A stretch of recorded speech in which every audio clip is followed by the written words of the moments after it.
WhatsApp ஆப்ல ஸ்டேட்டஸ்ல எப்படி லொகேஷன் ஆட் பண்ணி ஸ்டேட்டஸ் போடுறது அப்படிங்கறத தான் டீடைலா இந்த வீடியோல பார்க்க போறோம். வீடியோ ஃபுல்லா பாத்தீங்கன்னா வாட்ஸ்அப் ஸ்டேட்டஸ்ல லொகேஷன் ஆட் பண்றத பத்தி டீடைல்ஸ் தெரிஞ்சுக்க முடியும். தெரிஞ்சுக்கிறதுக்கு முன்பாக சேனலை சப்ஸ்கிரைப் பண்ணிடுங்க. பெல் ஐகானை கிளிக் பண்ணி ஆல் அப்படின்றத செட் பண்ணிடுங்க. வீடியோக்குள்ள போலாம். வாட்ஸ்அப் ஆப் ஓபன் பண்ணிடுங்க. ஓபன் பண்ணிட்டு கீழே அப்டேட்ஸ் ஆப்ஷன் இருக்கும். அப்டேட்ஸ் கிளிக் பண்ணிட்டு அதுல ஆட் ஸ்டேட்டஸ் கொடுத்துருப்பாங்க. ஆட் ஸ்டேட்டஸ் கிளிக் பண்ணி எதை நீங்க ஸ்டேட்டஸ்ல போடணும்னு நினைக்கிறீங்களோ அதை உங்களோட கேலரில இருந்து ஆட் பண்ணிக்கோங்க.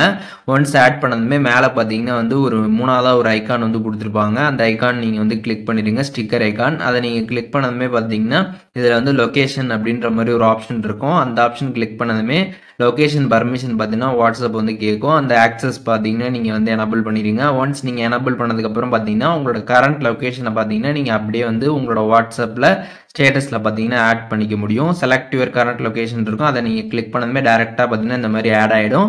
நீங்க அப்படியே ஸ்டேட்டஸ் ஷேர் பண்ணிக்கலாம். உங்களோட கரண்ட் லொகேஷன் நியர்பைல இருக்கக்கூடிய லொகேஷன்ஸும் பார்த்தீங்கன்னா கீழே ஷோ ஆகும். அதுல எது வேணாலுமே நீங்க கிளிக் பண்ணி டைரக்டா வாட்ஸ்அப்ல ஸ்டேட்டஸ்ல நீங்க லொகேஷன் ஆட் பண்ணி போட்டுக்க முடியும். அண்ட் நீங்க பர்டிகுலரா ஒரு லொகேஷன் நீங்க சர்ச் பண்ணி எடுக்கணும் அப்படின்னு நினைச்சீங்கன்னா அதுவுமே பண்ண முடியும். மேல பார்த்தீங்கன்னா ஒரு சர்ச் ஐக்கான் இருக்கும். அதை கிளிக் பண்ணிட்டு நீங்க எந்த லொகேஷனை வாட்ஸ்அப் ஸ்டேட்டஸ்ல ஆட் பண்ணணும்னு நினைக்கிறீங்களோ அந்த லொகேஷனை நீங்க சர்ச் பண்ணி அதை நீங்க செலக்ட் பண்ணி டைரக்டா பார்த்தீங்கன்னா இந்த மாதிரி வாட்ஸ்அப் ஸ்டேட்டஸ்ல நீங்க ஆட் பண்ணிக்கலாம்.